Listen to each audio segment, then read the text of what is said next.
ഈ യൂറോപ്യൻ പെൺകുട്ടിയെ ഭാരതീയ സംസ്കാരം, അതായത് സനാതനധർമ്മം വല്ലാതെ ആകർഷിച്ചു. അവൾ ഭാരതത്തിൻ്റെ വേരുകൾ തേടി ഇന്ത്യയിലെത്തി ഹിമാലയ സാനുക്കളിൽ തപസ്സനുഷ്ഠിക്കാൻ വന്നിരിക്കുകയാണ്. നമുക്ക് അവളെ ഒന്ന് പിന്തുടരാം.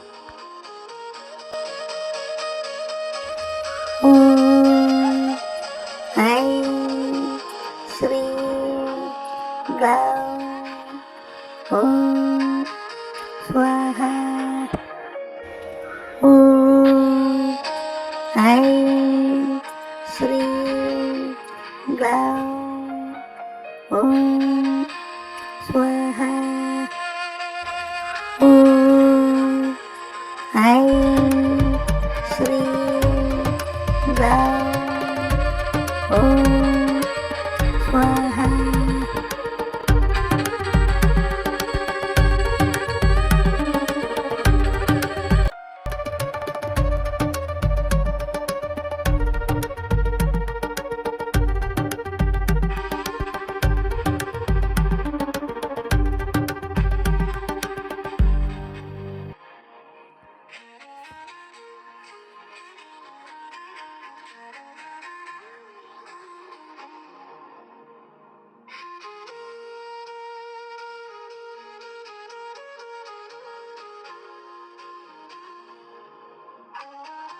ഹേ സുന്ദരി, നീ ഗ്ലൗം എന്ന എൻ്റെ ബീജാക്ഷരം ജപിച്ചു നിരന്തരമായി ഞാൻ നിൻ്റെ മുമ്പിൽ പ്രത്യക്ഷപ്പെട്ടു.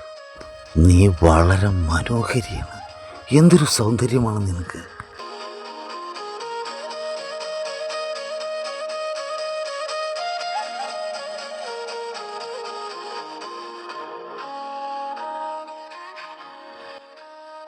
വരൂ വരൂ,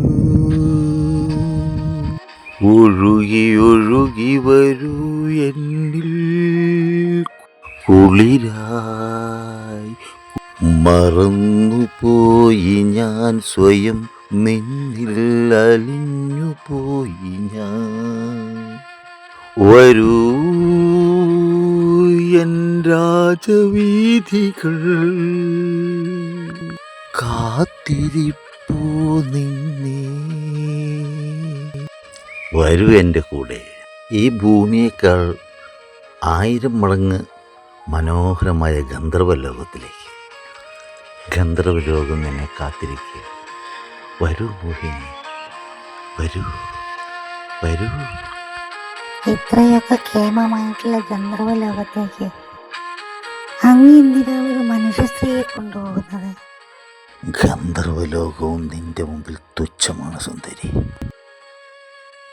വരൂ എൻ്റെ കൂടെ, വരൂ.